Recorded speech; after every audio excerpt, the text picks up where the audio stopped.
বগুড়ায় খালেদা জিয়া ও তারেক রহমানকে প্রার্থী ঘোষণা করায় নেতাকর্মীদের মাঝে বাঁধ ভাঙা উচ্ছ্বাস। উজ্জীবিত সারা দেশে মনোনয়ন পাওয়া প্রার্থী সমর্থকরা। আমাদের নেতা অ্যাক্টিং চেয়ারম্যান জনাব তারেক রহমানের যেন বিপুল ভোটে তারা ভোটে জয়যুক্ত করতে পারে। আগামী দিনে যে পথ চলা সেটি তারা একসাথে চলবে ধানের শীষের পক্ষে। আমাদের গর্ব, বগুড়া অহংকার, বগুড়া কৃতি সন্তান, এই জন্য বগুড়াবাসী আনন্দিত। কিছুদিনের মধ্যেই দলীয় প্রার্থী ঘোষণা। দেশে ফিরে জামায়াত আমির বললেন, রাজনৈতিক মতভেদ কাটাতে আলোচনায় সম্মত তার দল। রাজনৈতিক দলগুলা বসে যদি একটা কনসেনসাসে পৌঁছতে পারে, সরকারের জন্য এটা ভালো। আসুন আমরা খোলামেলা আলোচনা করে আমরা সমাধানে পৌঁছি। জোট করলেও দলীয় প্রতীকেই ভোটের বিধান বহাল। গড়ে উঠবে ছোট দলগুলোর নিজস্ব পরিচয়, অভিমত বিশেষজ্ঞদের। গাজায় যুদ্ধবিরতি লঙ্ঘন করে শিশুসহ ৩ জনকে হত্যা করল ইসরায়েল। লেবাননে মিসাইল হামলায় হিজবুল্লাহর ইউনিট কমান্ডার নিহত।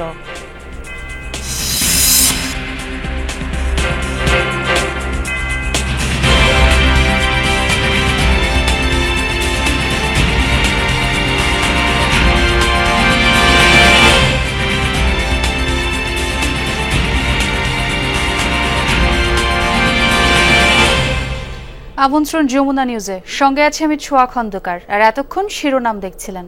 বিএনপির ভারপ্রাপ্ত চেয়ারম্যান তারেক রহমান এবারই প্রথমবারের মতো অংশ নেবেন জাতীয় সংসদ নির্বাচনে। তার নির্বাচনী আসন বগুড়া ৬-এ নেতাকর্মীদের বাঁধ ভাঙা উচ্ছ্বাস। পাশাপাশি আগের মতো বগুড়া ৭ আসনে চেয়ারপারসন খালেদা জিয়ার মনোনয়নও আনন্দিত করেছে এই অঞ্চলের নেতাকর্মীদের।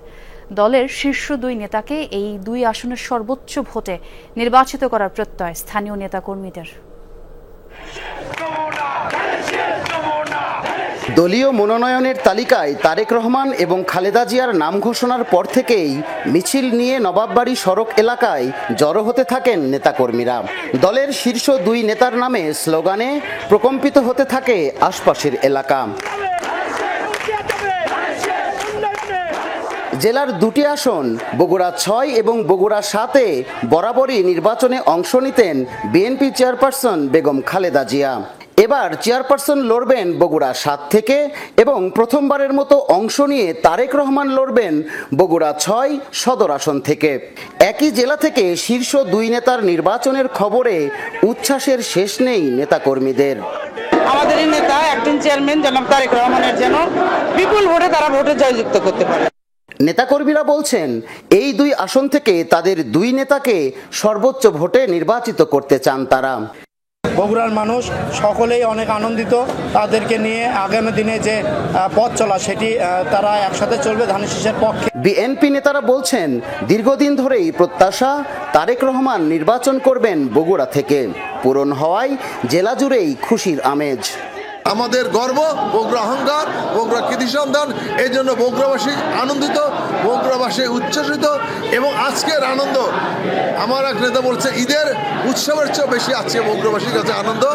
সাবেক প্রধানমন্ত্রী খালেদা জিয়া ১৯৯১ থেকে ২০০৮ পর্যন্ত টানা ৪ সংসদে বগুড়া ৬ ও বগুড়া ৭ থেকে সংসদ সদস্য নির্বাচিত হয়েছেন। আর তারেক রহমান এবারই প্রথম বগুড়া ৬ থেকে জাতীয় রাজনীতিতে শুরু করবেন তার নির্বাচনী পথচলা। মেহেরুল সুজন, যমুনা নিউজ, বগুড়া। আসন্ন ত্রয়োদশ জাতীয় সংসদ নির্বাচনকে সামনে রেখে ২৩৭টি আসনে দলীয় প্রার্থীদের প্রাথমিক তালিকা প্রকাশ করেছে বিএনপি। মনোনয়ন ঘোষণার পরবর্তী পরিস্থিতি এবং নেতাকর্মীদের প্রতিক্রিয়ার খবরাখবর জানবো সহকর্মীদের কাছ থেকে। প্রথমে যাচ্ছি বগুড়ায়, সেখানে আছেন আমার সহকর্মী মেহেরুল সুজন। সুজন, এলাকাবাসীর প্রতিক্রিয়া কেমন দেখলেন? কেমন উচ্ছ্বাস প্রকাশ করছেন তারা, কি বলছেন?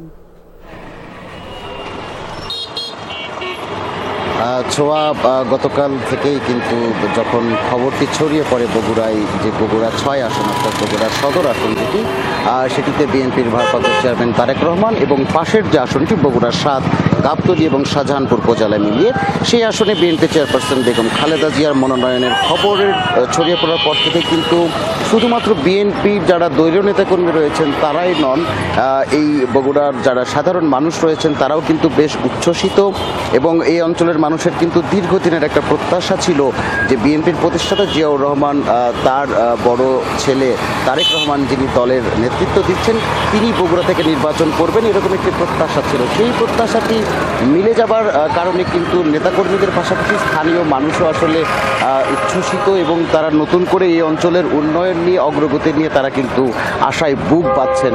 অন্যদিকে পাশের যে আসন সেখানে বিএনপি চেয়ারপারসন বেগম খালেদা জিয়া উনি বরাবরই 1991 থেকে অর্থাৎ পঞ্চম সংসদ নির্বাচন থেকে শুরু করে ষষ্ঠ, সপ্তম এবং অষ্টম সংসদ নির্বাচন পর্যন্ত কিন্তু তিনি বগুড়া 7 এবং বগুড়া 6 দুটি আসনতেই তিনি নির্বাচন করেছেন, নির্বাচিত হয়েছেন। এবার তিনি আবারও সেই গাবতলী আসন যেটি জিয়াউর রহমান বিএনপির যিনি প্রতিষ্ঠাতা তার জন্মভিটা সেখান থেকে তিনি নির্বাচন করছেন। দলের শীর্ষ 2 নেতা বগুড়ার 2টি আসন থেকে নির্বাচন করছেন। এটি কিন্তু দলের নেতাকর্মীদের ভিতরে নতুন করে উদ্দীপনা তৈরি করেছে এবং তারা যেটি বলছেন যে এর আগে 2001 সালে বেগম খালেদা জিয়া যেভাবে সর্বোচ্চ সংখ্যক ভোট পেয়ে বগুড়া থেকে নির্বাচিত হয়েছেন তারা এবার শীর্ষ এই 2 নেতাকে সর্বোচ্চ সংখ্যক ভোটের মাধ্যমে নির্বাচিত করে সংসদে পাঠাতে চান। সুজন, বগুড়ার খবর তো জানলাম, এবার একটু খুলনায় যেতে চাই। সেখানে নেতাকর্মীরা কেমন উচ্ছ্বসিত সেই খবরাখবর এবং বাকি আপডেটগুলো জানাবেন আমার আরেক সহকর্মী প্রবীর বিশ্বাস। প্রবীর, কোন আসনে কেমন পরিস্থিতি এবং রাতের উত্তেজনার পর এখন কি অবস্থা দেখছেন সেখানে?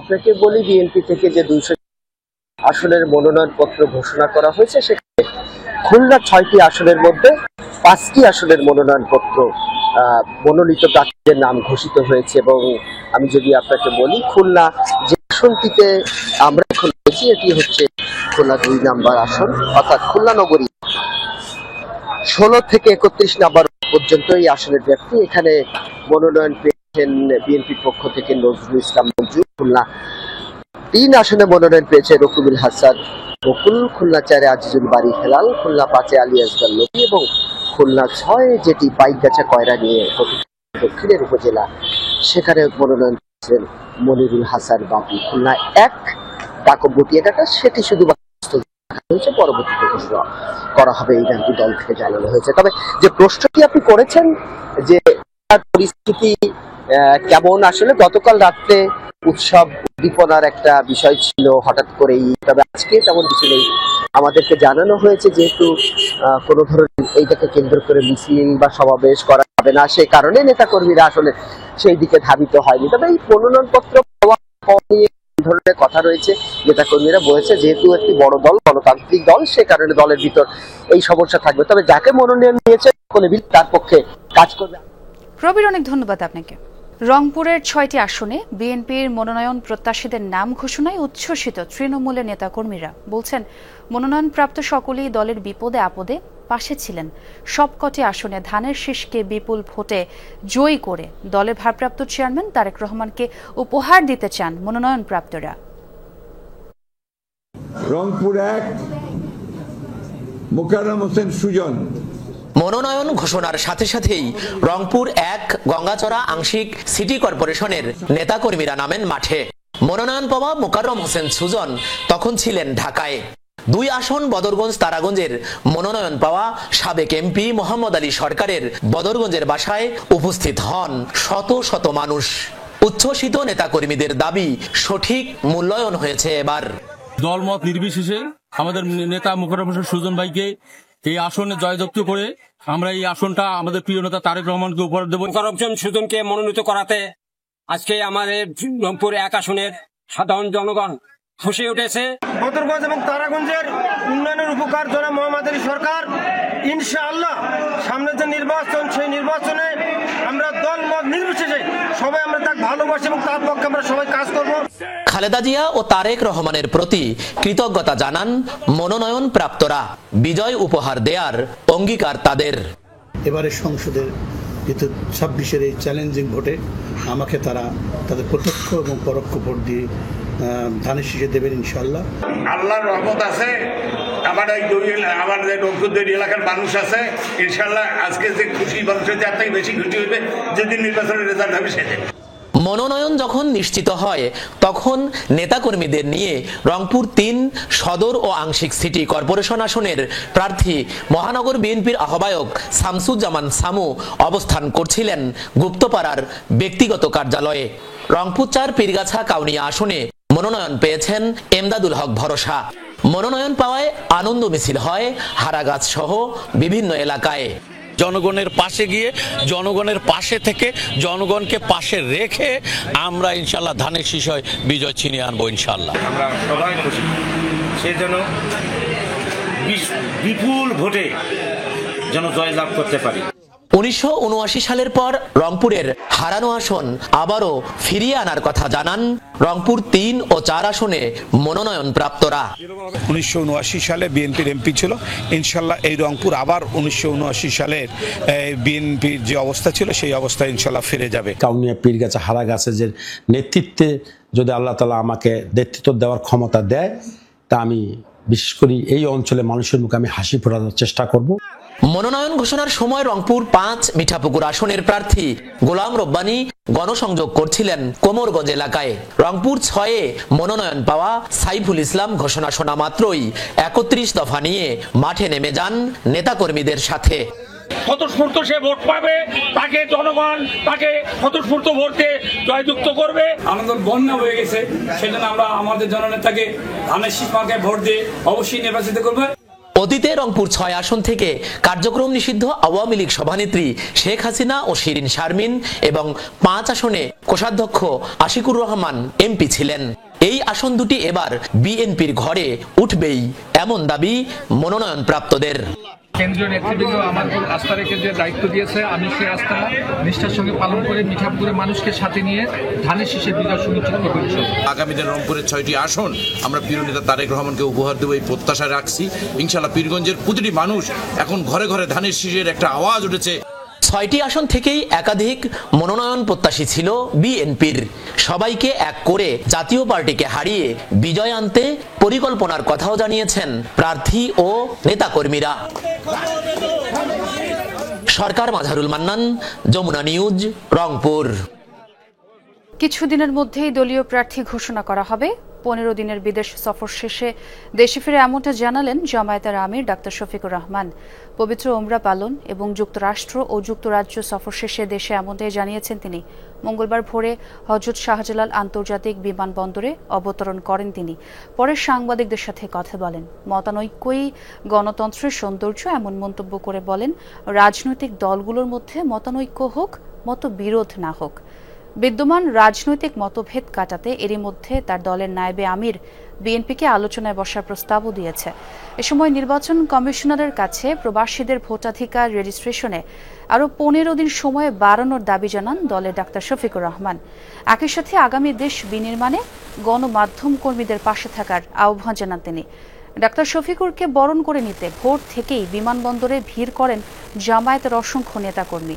ছাদ খোলা গাড়ি থেকে হাত নেড়ে তাদের অভিনন্দনের জবাব দেন দলীয় আমির।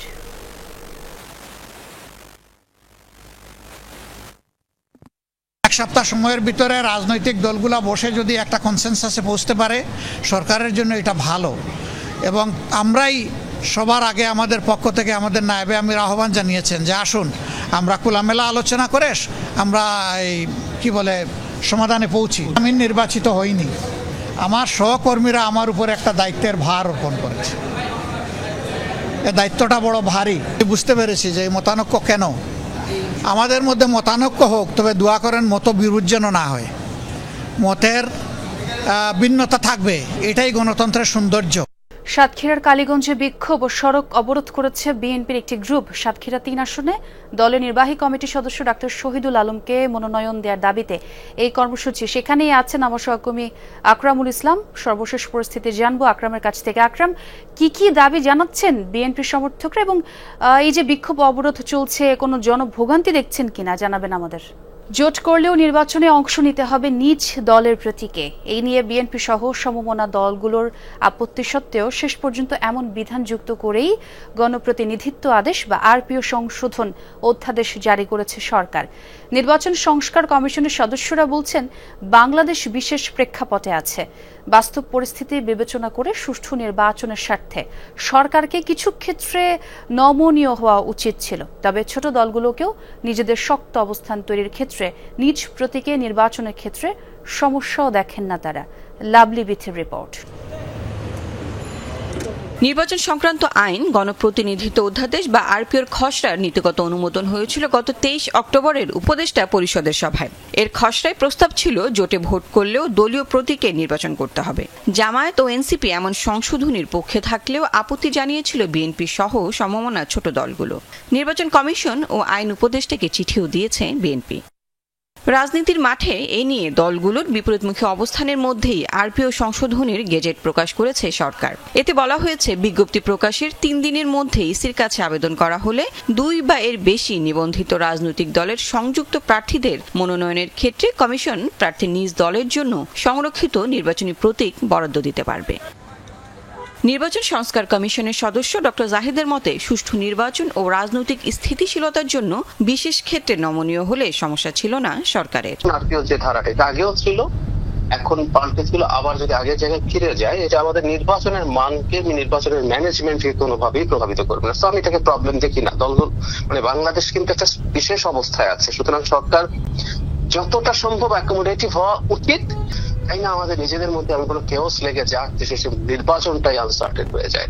তো যতটুকু অ্যাকোমোডেট করা যায়, যেটার মাধ্যমে আবার কোনো ক্ষতি না হয়ে যায়। এই সিম্বলের জন্য নির্বাচনের মেজর ক্ষতি হয়ে যাবে না। খুঁটিনাটি ব্যাপারগুলো ছাড় দিতে পারলে আমার কাছে খারাপ মনে হয় না নির্বাচন ঠিকঠাক মতো করার স্বার্থে। কিছু বাধা ধরার নিয়মের মধ্যে আটকে ফেলা ঠিক না। সময়ের সাথে সাথে কিছু পরিবর্তন, কিছু সংস্কার নিতে হয় এবং একতরফা সংস্কারও কোনোদিন মঙ্গল ডেকে আনে না। যদি বিধিমালার মধ্যে সুযোগ থাকে এবং সেটা যদি যৌক্তিক হোক, আমি মনে করি যে সেই ধরনের প্রস্তাবগুলো অ্যাকসেপ্ট করে নেওয়া উচিত। এটা বাদ দিলেও এখানে এতদিন জোটবদ্ধ হয়ে নির্বাচন করেছে, তারা বড় দলের প্রতীক নিয়ে করেছে। যদিও তারা মনে করেন জোটের প্রতীকে নির্বাচন করলে ছোট দলগুলোর স্বতন্ত্র পরিচয় গড়ে ওঠে না। ভালো দলও কিন্তু এভাবে আস্তে আস্তে হারায় যায়, সেই দলের আর থাকে না। তা এগুলো রাজনৈতিক দলগুলোকে বুঝতে হবে আস্তে আস্তে যে তারা, আমরা যেহেতু দল করেছি, আমাদের প্রতীক আছে, অথবা আমাদের এটা নিয়ে আগাতে হবে, ধীরে ধীরে আগায়, একবারে যদি নাও মানুষের কাছে যেতে পারে। এই বিশেষজ্ঞের মতে, নির্ধারিত সময়ে ও সুষ্ঠু নির্বাচন আয়োজন সবচেয়ে বড় চ্যালেঞ্জ। এদিকটায় গুরুত্ব দিতে হবে সরকার ও ইসিকে। ইলেকশনটা করাই আসলে লক্ষ্য এবং এটার কোনো বিকল্পও নাই আমাদের হাতে এই সময়ে। লাভলি বিথি, যমুনা নিউজ, ঢাকা। দর্শক, এই মুহূর্তে হাইকোর্টে কথা বলছেন সিনিয়র আইনজীবী জয়নুল আবেদিন। আমরা সরাসরি যুক্ত হচ্ছি সেখানে। পিটিশন গত 17 তারিখ থেকে শুনানি শুরু হয়েছে। আমি মির্জা ফখরুল ইসলাম আলমগীর সাহেবের পক্ষ থেকে একটি রিভিউ পিটিশন দাখিল করেছিলাম, কেননা তিনি একটি বৃহৎ রাজনৈতিক দলকে রিপ্রেজেন্ট করেন। সেই জন্য পিটিশনটা তার নামে ফাইল হয়েছিল। এই রিভিউ পিটিশন প্রাথমিক শুনানি অন্তে 3টি পয়েন্টে দেশের সর্বোচ্চ আদালত আপিল বিভাগ লিভ দিয়েছিল। আমাদের দায়িত্ব হচ্ছে ন্যাশনালিস্ট পার্টির সেক্রেটারি জেনারেলের পক্ষে এই রিভিউ পিটিশনটা কেন আমরা দায়ের করেছি এবং কেন আদালত এই 13 অ্যামেন্ডমেন্ট পিটিশনটাকে রিভিউ করবেন। গত 3 দিন আমি আপনাদের সামনে উপস্থিত হয়েছিলাম। আদালতে আমি আমার বক্তব্য উপস্থাপন করেছিলাম। গত 3 দিনের বক্তব্য ছিল যে এই যে 13 অ্যামেন্ডমেন্ট জাজমেন্ট যেটা তৎকালীন আপিল বিভাগ দিয়েছে, এর মধ্যে 4 জন ছিল মেজরিটি, 3 জন ছিল মাইনরিটি। আমি চেষ্টা করেছি যে মেজরিটি জাজমেন্টে তারা শর্ট অর্ডার দিয়ে কি বলেছেন, এবং পরবর্তীতে 16 মাস পরে জনাব খায়রুল হক সাহেব যে জাজমেন্টটি দিয়েছিলেন সেখানেও মেজরিটি জাজমেন্ট ছিল। জাজমেন্ট 2 ভাগে হয়। দর্শক, হাইকোর্টে কথা বলছিলেন সিনিয়র আইনজীবী জয়নুল আবেদিন, আমরা তার বক্তব্য শুনছিলাম।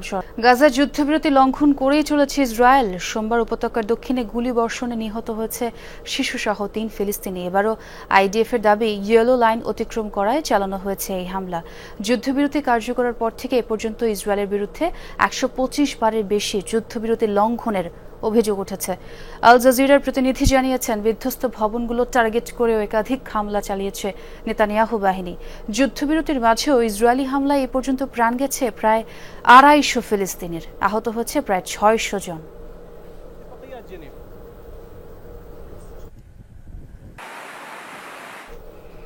যুদ্ধবিরতি লঙ্ঘন করে আবারও লেবাননে হামলা চালিয়েছে ইসরায়েল। প্রাণ গেছে 2 জনের, আহত আরও 7 জন। সোমবার দেশটির দুয়াইর এবং আইতা আল শাব শহর লক্ষ্য করে ক্ষেপণাস্ত্র ছোড়ে আইডিএফ। হামলায় হিজবুল্লাহর বিশেষ ইউনিট রাদওয়ান ফোর্সের কমান্ডার মোহাম্মদ আলী হাদিদকে হত্যার দাবি করেছে আইডিএফ। হাদিদের বিরুদ্ধে পুনরায় সন্ত্রাসী অবকাঠামো তৈরির চেষ্টার অভিযোগ তেল আবিবের। হিজবুল্লাহর ঘাঁটি লক্ষ্য করে অভিযান জোরদারের হুমকির ঠিক একদিনের মাথায় চালানো হয়েছে এই আগ্রাসন। ইসরায়েলি প্রতিরক্ষা মন্ত্রী কাৎজের হুঁশিয়ারি, আগুন নিয়ে খেলছে হিজবুল্লাহ।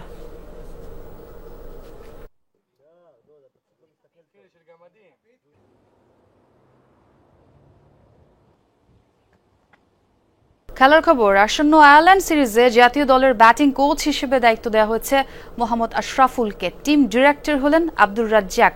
সিদ্ধান্ত হয়েছে বিসিবির বোর্ড সভায়। আর সিনিয়র সহকারী কোচ হিসেবে থাকছেন মোহাম্মদ সালাউদ্দিন।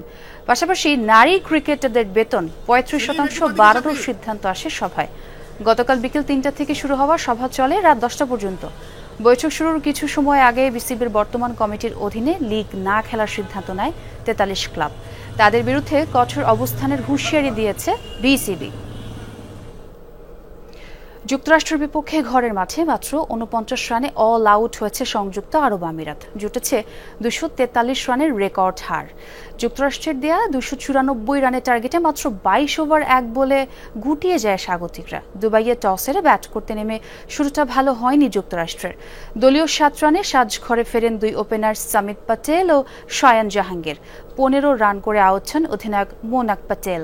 এরপর 264 রানের অপরাজিত জুটিতে দলকে 292 রানের পুঁজি এনে দেন সাইতেইজা ও মিলিন্দ কুমার।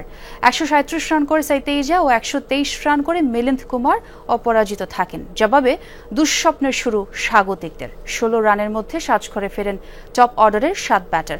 শেষ পর্যন্ত নিয়মিত বিরতিতে উইকেট হারিয়ে মাত্র 49 রানে গুটিয়ে যায় আরব আমিরাত। দলের হয়ে 2 অঙ্কের ঘর স্পর্শ করতে পেরেছেন কেবল 10 নম্বরে ব্যাট করতে নামা জুনায়েদ সিদ্দিকী। 5 উইকেট নিয়েছেন রুশেল উগারকার। সেনেগাল ও তিউনিশিয়ার বিপক্ষে প্রীতি ম্যাচের জন্য 26 সদস্যের দল ঘোষণা করেছে ব্রাজিল। 3 বছর পর দলে ফিরেছেন 32 বছর বয়সী ডিফেন্সিভ মিডফিল্ডার ফবিনিও। চোট কাটিয়ে সান্তোসের হয়ে 1.5 মাস পর মাঠে ফেরা ব্রাজিলের রেকর্ড গোলদাতা নেইমার দলে ডাক পাননি এবারও। চোটে বাইরে থাকা বার্সেলোনা ফরওয়ার্ড রাফিনিয়া ও লিভারপুল গোলরক্ষক আলিসনও স্বাভাবিকভাবে দলে নেই। আগামী 15 নভেম্বর লন্ডনে এমিরেটস স্টেডিয়ামে সেনেগালের বিপক্ষে খেলবে ব্রাজিল। 18 নভেম্বর ফ্রান্সের লিলে ও তিউনিশিয়ার মুখোমুখি হবে 5 বারের বিশ্বকাপ জয়ীরা। 2026 বিশ্বকাপের প্রস্তুতির অংশ হিসেবে এসব ম্যাচ খেলছে কার্লো আনচেলত্তির দল।